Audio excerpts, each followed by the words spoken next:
Hey guys, it's Tuneable here. So there've been a lot of changes to TD, and I'm looking to show you guys all the new things.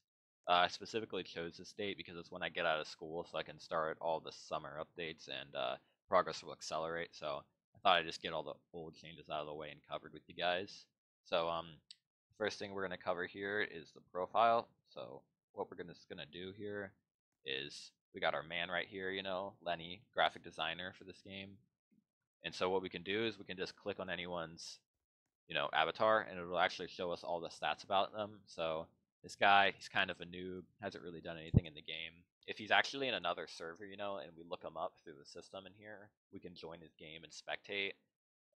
We can also just friend request him if he's in a server, and trading perks. It's kind of a work in progress feature. More on that later.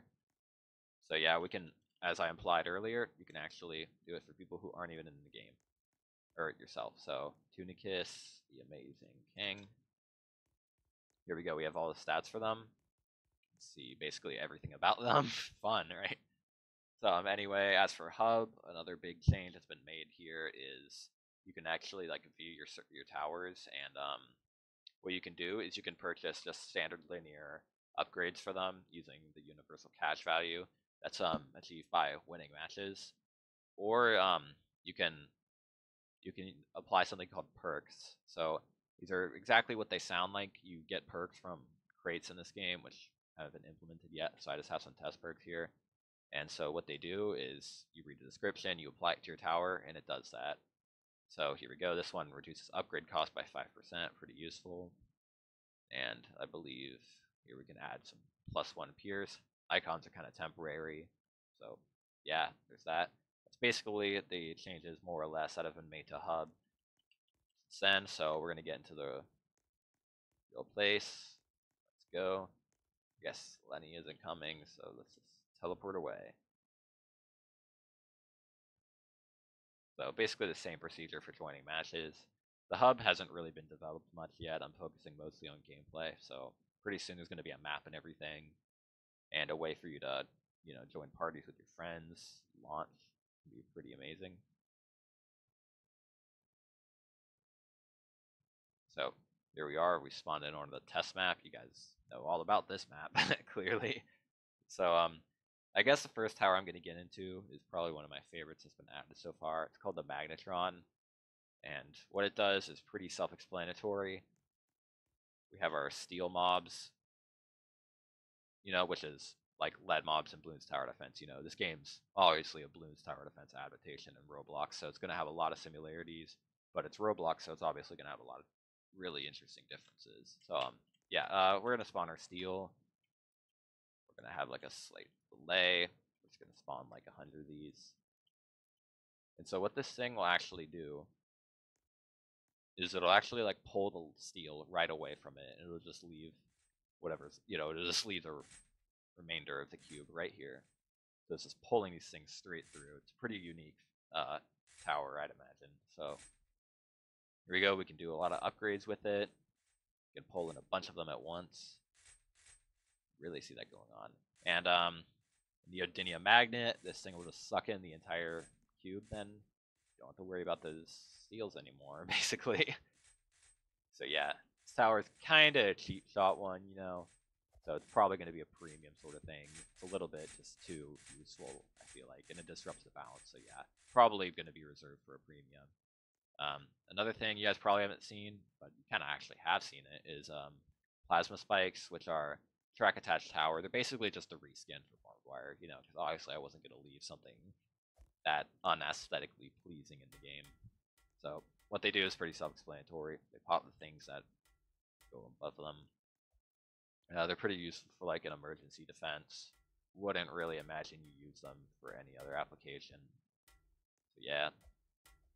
And so the two really interesting towers, these two are kind of like lower tier towers. Is one is the Scaredy Sniper, and the other is the Orbital Blaster. So to lead into the Orbital Blaster, first I want to show you, the disguise mobs, like the camo ones. So first, I'm just going to go ahead and show you that. So we're just going to use Laser Blast as a test subject. So this thing, it has a Camo detection upgrade. I'm not gonna buy it yet. Let's just spawn camo red. You know, it isn't shooting at it. Doesn't have camo detection.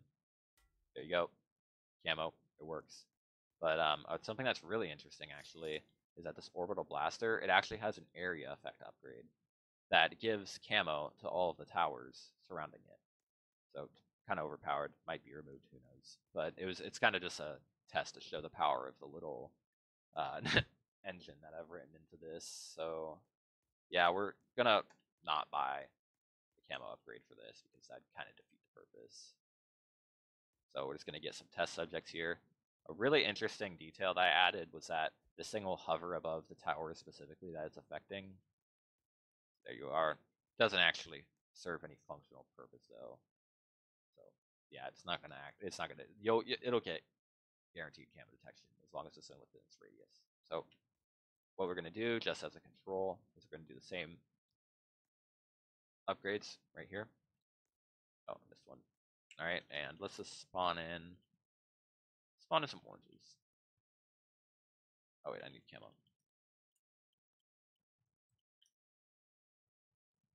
So we're just gonna spawn in like 30. And there they go. This thing just can't attack them. You know, it won't work because this thing obviously does not have camo detection. These do. So there you are. They're actually attacking it. Working pretty well. And but what if we get rid of this? Wrecked. Camo detection's gone. You buy the camo upgrade. There you go. It's attacking it again. So yeah, it's a pretty fundamental game mechanic right there that really helps balancing, especially in later rounds when overpowered towers are a thing. So yeah, that's that feature. So now to actually get into the specifics with each of the towers, Orbital Blast, it's kind of a wild card like a lot of these towers. It has a very specific use. See, the thing with this is it's going to be inaccurate because it has just such long range and it hovers above the track and it has relatively slow moving projectiles. So it might miss the things it's shooting at. That's a thing I never really specified with this game, but it actually does have like functional, like projectiles. It's not just like some laser beam hack, it's actually projectiles that can aim, miss. They actually do collision detection with this. So yeah, here's Skyhammer. It's 20 or 54. He's actually spectating using the feature I described in the profile. So that's pretty interesting. See him here. But yeah, the upgrades are pretty standard. I already showed you the second path, but I'll show you the first path, which is basically this almighty death laser. Real original. And yeah, we kind of have a problem with adding a bunch of death lasers into the game. It's actually truthfully very concerning. But yeah, so let's test this out. This thing just absolutely shreds everything in its path, basically. So let's set it here. It's kind of glitchy right now, but some things are still being worked out about it. So another thing, probably like my favorite tower that's been added so far and the most advanced, is the Scaredy Sniper. So this thing actually has a really interesting premise. It has this absolutely massive range, but whenever cubes get in within its little red radius here, then it'll actually duck under the ground and it's unable to attack. So we can what we can do is we can buy some upgrades for this thing. So this first path basically makes it a very fast shooting quickscoper. And so it'll actually, what it'll make it do is it'll turn its panic zone into an upgrade of its own. When the cubes get close to it within the panic zone, it actually freaks out and starts attacking very quickly. And yeah, it'll defend itself. It's pretty interesting.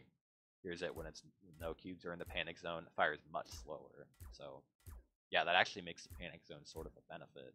It's really interesting. Now my favorite path probably is this one right here. This one is pretty cool. So we're just going to try to angle this so that it's not really on the track. We don't want it to hide away. So let's just spawn some blues. It's going to get a lot of them going. So what we can do with this thing is we can actually, what it'll do is we have like more powerful rounds. That's the premise of this upgrade path, But as you can see, it's shooting very powerful rounds that are basically one-shotting these things. Make it more obvious. Yeah, see, one-shotting it. But this upgrade right here is actually very interesting. So what this thing will do is it'll make a little wave thing that goes around it. It'll actually stun all the surrounding mobs. It's kind of hard to see with this because there aren't as many spawning, so we'll just get some slow moving reds. So let's spawn some of these. Really gonna fill up this track with some mobs. So as you can see, it shoots, it has a little explosion, and it stuns all of these and slows them down. I kind of gave a bad example, but yeah, that's basically how that works. So just for viewers' pleasure, I guess, I'll just add some more of these things, and you guys can see what they can do and work together. Let's add some other towers by the splash damage thing.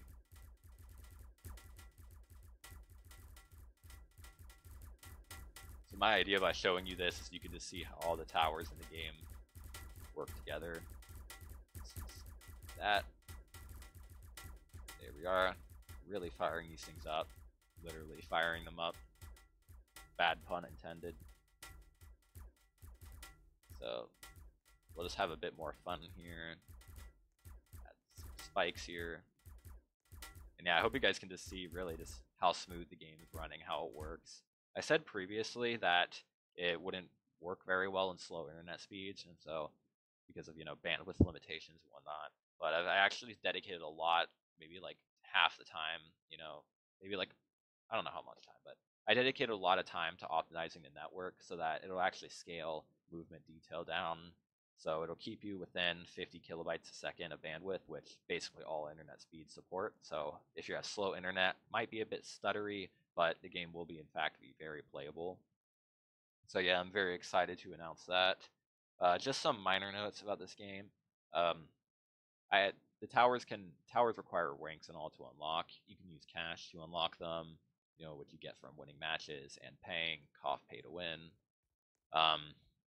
Yeah, you can also purchase like the coins in the match if you're just a loser, you just can't stand up to the mobs, that, or purchase lives, kind of a waste of money. Yeah.